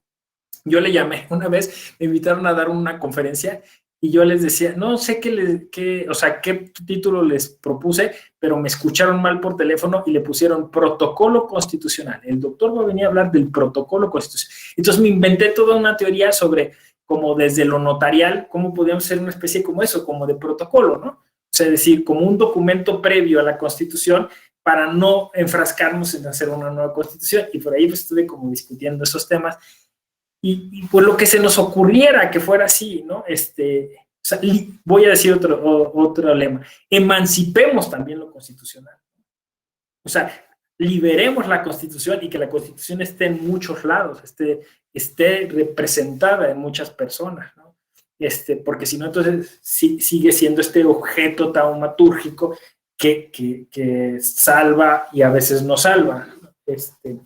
Y por ahí tengo muchas metáforas que me encanta cuando hablo de Constitución citar. Es una cosa vieja esto de los textos, la Constitución como texto. Omar, adelante, Omar Alejandro.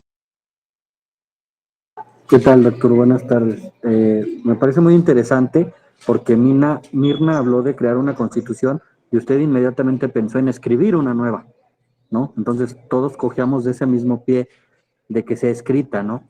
Digo, crear una constitución, pienso que ella no puntualizó en que fuera escrita o no fuera escrita, pero ahí se ve, ¿no? Todavía estas cadenas que tenemos de avanzar hacia algo nuevo. O sea, desde la crítica que hacemos de donde estamos, que no nos podemos sacar, ¿no?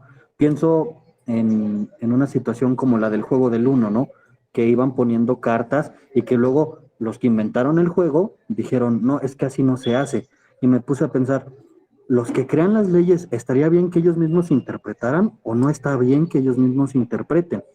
O sea, porque ellos dieron la solución y todo el mundo la dio por cierta, ¿no? Pero tampoco se me hacía mal como lo hacía la gente, irle sumando los +4 y los +2. Y ayer que comentábamos eso de quién debería de ser ese último intérprete, sí me llamó mucho la atención y creo que debemos de soltar lo viejo para abrazar lo nuevo, pero de veras soltarlo y no estar con una mano agarrando lo nuevo y con otra mano agarrando lo viejo, ¿no? Sí, de hecho, a mí me encantan esas clases porque vamos reparando, como dices tú, en los inputs que traemos, ¿no? En las categorías que nos han sugerido y que vamos adoptando o adaptando, ¿no? Mirna, dijiste crear, sería conveniente crear, ¿no? Y quizá el verbo sea descubrir, ¿ves? O sea, porque además crear es muy antropocéntrico, ¿no? O sea, el hombre, el homo faber, el hombre que crea, ¿no? Pero no será o sea, que más bien es un trabajo de descubrir, porque si es crear, entonces volvemos como al planteamiento moderno, occidental, ilustrado, ¿no? Crea el que sabe, crea el que tiene el poder, crea el que está, el que representa, crea el que está al frente. Ese crea, ¿no? Pero bueno, qué bonito ejercicio se está haciendo. Adelante, Luis Alberto. Gracias por darme la palabra, doctor. Bueno, de verdad es un tema bien apasionante. Hace rato levanté la mano, ya sin embargo, después, entre los comentarios, se dijo mi opinión y resolvieron incluso hasta la duda que me había surgido. Ahorita que dice de la Constitución, dicen crear una nueva. A mi muy humilde perspectiva, creo que la Constitución de 1917, después de 105 años, con más de 700 reformas, pues ya es una nueva, es una muy diferente la que tenemos actualmente, la que está escrita a la que realmente creó los constituyentes. Otra, tenemos culturalmente que está un problema y la solución es cambia la ley. En este cambio, reforma la Constitución. Es que hace falta trabajo. Ponle que es un derecho el que tenga el trabajo. Falta una vida digna. Pon en la Constitución que todos tenemos derecho a una vida digna. ¿Con eso se soluciona? No. ¿Por qué? Bueno, es lo que usted ahorita comenta. Realmente es letra muerta porque está impresa, sí, la interpretan, sí, sin embargo no es una Constitución viva que sea el reflejo real de la sociedad, de lo que vive la sociedad. Es un reflejo de lo que necesita la sociedad. Y eso es lo que ha hecho esas reformas. Pero creo yo que no ha solucionado, ¿no? Que como es más una liturgia que se está dando. Y quisiera aprovechar el espacio también para un comentario en cuanto hace rato se hablaba de usos y costumbres, lo cual a mí me parece que como idea es excelente. Sin embargo, las leyes han ido dándose, aún como bien dice, la palabra control no es la correcta, pero realmente para eso han ido dando las leyes, para ir controlando nuestro comportamiento como sociedad.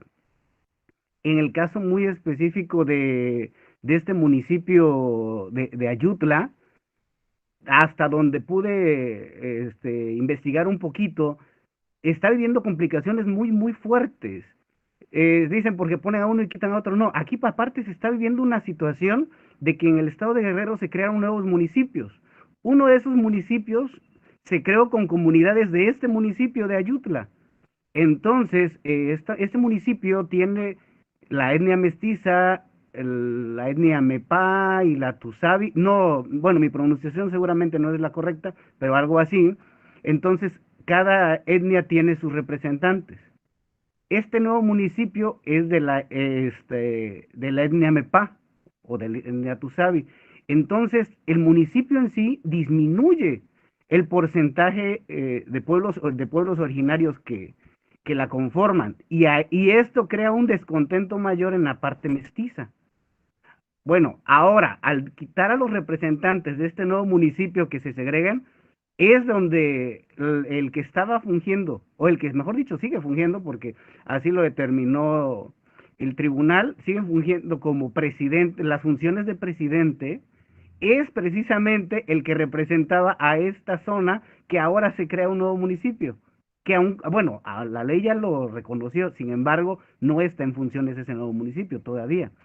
La verdad es bastante interesante, y por más que leía que una opinión, que un artículo por aquí, por allá, incluso opiniones de ciudadanos del lugar, es bien contradictorio y bien interesante, de todo lo que uno se va enterando.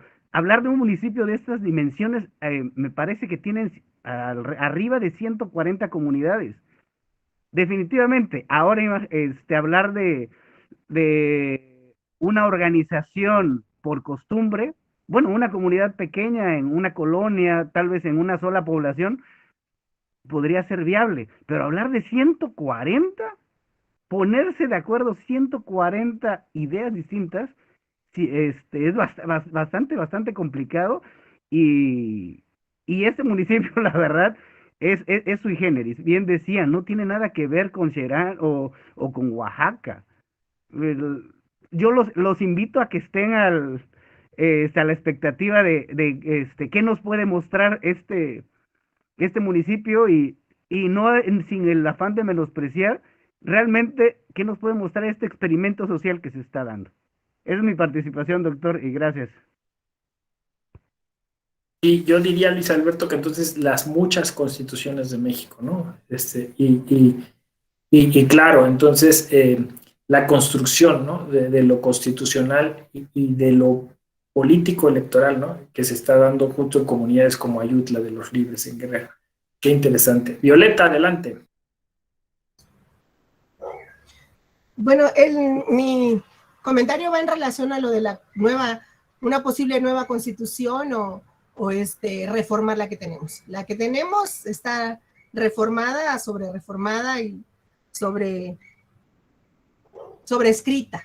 Ese es el problema. Nosotros tenemos la mala costumbre, todos los que han tenido oportunidad de estar en las legislaturas y que pueden hacer esas modificaciones, porque eso se replica a nivel de los estados. La Constitución Federal se replica en cada una de las entidades federativas, y estas hacen exactamente lo mismo que hace la Cámara Federal. Todo lo queremos llevar a la Constitución. Ese es el problema, que todo lo queremos llevar a la Constitución. La Constitución, por ejemplo, de Estados Unidos tiene 7 artículos, 7 enmiendas, y ha funcionado durante lo largo de todo el tiempo. Es un sistema completamente diferente, estoy de acuerdo. Pero aquí el valor tan fuerte que tiene la Constitución en Estados Unidos es por las decisiones judiciales, porque las decisiones judiciales son precedentes, y ya una vez que se juzga un asunto del que ustedes gusten y manden, ese asunto, ese artículo, esa situación ya no se vuelve a repetir. Y en nuestro Estado mexicano lo más parecido que tenemos es la cuestión del amparo, y la cuestión del amparo es interpartes, de tal suerte que si hoy yo lo hago valer, pues no se aplica para mí, o me protege la justicia de la Unión, me ampara y me protege a mí. Pero si mañana, pero la ley que yo dije que me estaba violando mis derechos humanos en el último de los casos, sigue viva, sigue vigente, sigue allí, así que mañana esa misma violación le puede suceder a cualquier otro ciudadano. No queda como, no la mata el hecho de que a mí me hayan concedido el amparo y que se haya dicho que efectivamente me estaba violentando mis derechos. Y todo lo queremos subir a la Constitución. Por eso ha tenido que darse esa situación de tener que llevar a cabo ciertos controles. Tal vez no nos guste el nombre, no nos guste la palabra, pero si no se lleva a cabo, sería un verdadero caos, ¿no? Hacer una nueva Constitución, pues sería prácticamente imposible. Eso viene de un proceso bélico, de un proceso revolucionario, cuando no hay un Estado de Derecho. Nosotros tenemos un Estado de Derecho, no podríamos hacer otra Constitución. Lo que tenemos que hacer es dejar de subir toda la Constitución. Para eso están los códigos, para eso están las leyes. La ley secundaria no necesita estar en la Constitución, y si nosotros revisamos el articulado de la Constitución, hay muchísimo en materia adjetiva, muchísimo, que no debería de estar en la Constitución. Y cuando algo se da en nuestra en nuestro sistema jurídico que nosotros vemos que es violatorio de la Constitución, violatorio de derechos humanos, y empezamos a atacar esa situación, ¿qué es lo que hace la autoridad? Lo sube la Constitución, entonces ya deja de ser inconstitucional. Porque si tú me estás diciendo que el arraigo, por ejemplo, es inconstitucional, bueno, entonces lo sube la Constitución y se acabó el problema. Pero entonces no se acabó el problema, simplemente lo hiciste legal. Ahora puedo alegar que es inconvencional, y es ahí donde radica la importancia de los controles que tiene que haber tanto en nuestro derecho doméstico como en el derecho internacional. Porque si a mí me hace trampa mi Estado mexicano poniéndome el arraigo en la Constitución y deja de ser inconstitucional, entonces puedo alegar que es inconvencional y que entonces pues se me están violentando mis derechos, ¿no? Ya no digo que es inconstitucional, pero es inconvencional. Y entonces entra el control de convencionalidad. Es en ese momento que vale la pena, es en ese momento que toma su valor los llamados controles. El problema yo creo que radica en eso, ¿no? Que las constituciones, a la Constitución mexicana le hemos metido todo, y no hay necesidad de que haya tantísimos artículos que incluso algunos en algún momento se pueden contradecir. Y también el hecho de que nuestras propias autoridades, a nivel, perdón por la expresión, pero a mí me encanta decirlo, a nivel vacas sagradas, en la Suprema Corte, ellos son los intérpretes últimos de la Constitución, tampoco lo conocen del todo. Digo, nadie puede tener conocimiento pleno de todas las situaciones, pero cuando se visualiza desde mi punto de vista que no se conoce completamente, quienes deberían de conocerla en su integridad, vaya a desayunar, comer y cenar la Constitución, son los señores magistrados de la Suprema Corte, pues cuando el asunto del caso Radilla, ¿no? Cuando nuestra reforma de derechos humanos del 2011, hasta en tanto nosotros tuvimos que recibir una recomendación de materia internacional de derechos humanos y modificamos nuestro artículo primero constitucional, esas grandes reformas del 6 y del 10 de junio del 2011 nos hacen alzar la vista y revisar que el artículo 133 ya decía eso, que la ley, que la Constitución y los tratados internacionales son ley suprema en México. Pero no lo decía en el 2011, lo decía desde hace muchísimos años. Y entonces, ¿cómo es posible que tuviéramos que reformar el artículo primero para tomar en cuenta los tratados internacionales al mismo nivel de la Constitución? Entonces no lo conocíamos. ¿Para qué necesitamos tantos artículos en la Constitución? Y ahora, como último punto, doctor, lo que mencionas acerca de la famosa Constitución moral, con todo el respeto al mundo y sin ánimo de ofender a nadie, lo que para mí es bueno, no necesariamente tiene que ser bueno para ti o para Omar o para Daniel o para Noemí, que son los que tengo aquí en la pantalla, porque es muy subjetivo. O sea, mi moralidad no necesariamente tiene que encajar con la moralidad de Luis Alberto, ¿no? Son cosas completamente subjetivas. Entonces, una constitución moral, híjole, a mí se me hace así como una situación muy subjetiva, muy, imposible de que en una sociedad tan diversa, tan diferente,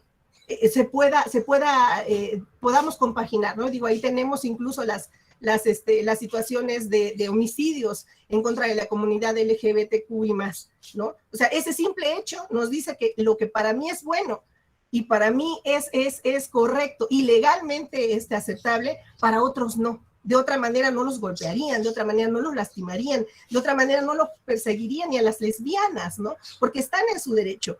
Y tener una constitución moral, híjole, se me hace peligrosísimo, doctor. Desde mi punto de vista, a mí se me hace peligrosísimo. Soy de las primeras que escribió ahí ¿no? ¿Cómo crees? O sea, porque lo que para mi vecina es bueno, para mí jamás podría ser bueno, porque somos completamente diferentes como seres humanos, ¿no? Y si para algo somos buenos los mexicanos, para decir, no, tú estás mal por esto, pero no te pones a ver primero ese argumento que tú vas a desarrollar, ¿no? Pero bueno, esa era mi participación, perdón por el ruido del celular.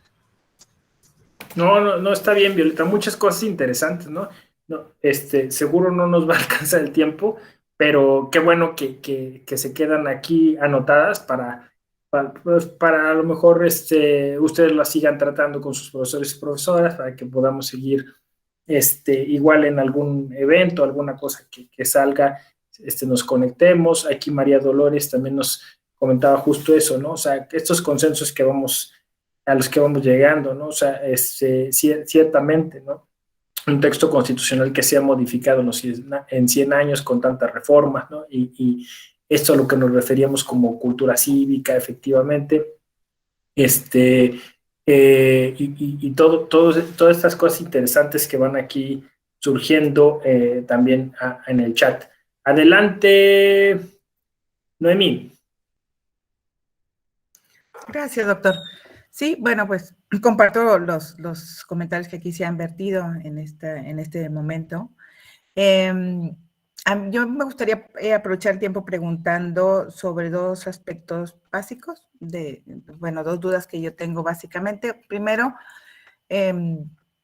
cuando hablamos de crear o reconocer, como comentaba usted, en el sentido de crear una nueva constitución, y hacían el acotamiento en el sentido de que es una visión antropocéntrica.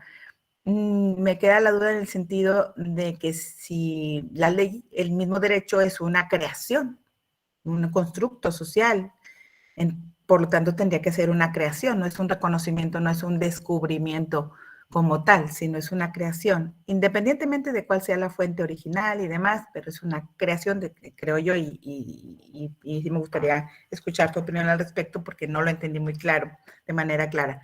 Y por otro lado, en relación a lo que comentaba hace un momento Violeta, que independientemente de la reforma de 2011, que si ya existían o la temporalidad en la que se haya incorporado a la Constitución las disposiciones que establecen que el contenido de los tratados internacionales son ley suprema, en cómo es posible que posterior a esas incorporaciones valga la redundancia, se incorporen nuevas normas en la Constitución que constituirían una antinomia. Es decir, tú estás generando con posterioridad una restricción a un derecho y ya la norma contenida en los tratados internacionales ya estaba como parte de la Constitución al reconocerlo y esa norma no restringía el derecho. Entonces, ¿cómo se resuelve jurídicamente o desde el punto de vista técnico de la construcción de la norma y en este caso de la incorporación a la Constitución, esa situación? Algo que no te está restringiendo y de repente lo metes y te restringe. Pero entonces, ¿cómo va a valer más lo que fue posterior? Esa sería mi duda, doctor. Sí, sobre lo primero, creo que, o sea, lo que dices de crear, descubrir, ¿no? O sea, creo que es un trabajo que va, o sea, claro, podríamos entrar en un eufemismo, ¿no? O sea, porque me refiero, o sea, a lo mejor se está creando, y entendiendo crear como asimilando culturalmente, ¿no? O sea, es que esa es la definición justo de cultura, ¿no? O sea, cuando el ser humano irrumpe en la naturaleza y la transforma para aprovecharla, ¿no? Entonces, claro, por ahí estaba. Entonces yo la crítica, o no crítica, o sea, no, sino que decía, pensemos incluso estas palabras, porque efectivamente, o sea, cuando pensamos que, por ejemplo, el legislador debería de ser más atento respecto de los procesos sociales para poder legislar, entendemos que más, porque si decimos el legislador tiene que crear el derecho, pues lo crea y no necesita mirar nada, no necesita descubrir nada, no necesita hacer ninguna aproximación antropológica o social, ¿no? Simplemente crea y ya, ¿no?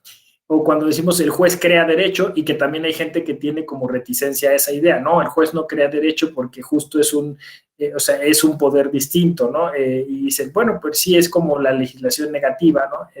Y ahí como, o sea, insisto, esto tiene que ver como con los conceptos y las palabras y las cosas. Pero en realidad, pues sí, o sea, eventualmente el juez crea derechos, ¿no? Se inventa una norma, por decirlo así. Pero lo cierto es que también el juez le requerimos que descubra. O sea, cuando le decimos el principio de inmediatez o de inmediación, le estamos exigiendo al juez que no se invente las cosas, que las descubra. O sea, descubra qué pasó ahí y evalúe. Y entonces, en esa evaluación de decir es justo, injusto, o le corresponde, no le corresponde, ¿no? en esa evaluación posiblemente está creando.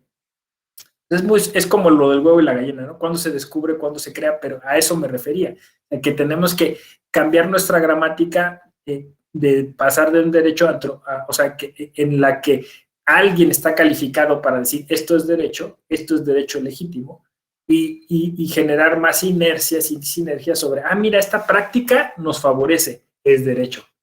No la creemos, o sea, no sé si me explico, la acabamos de descubrir.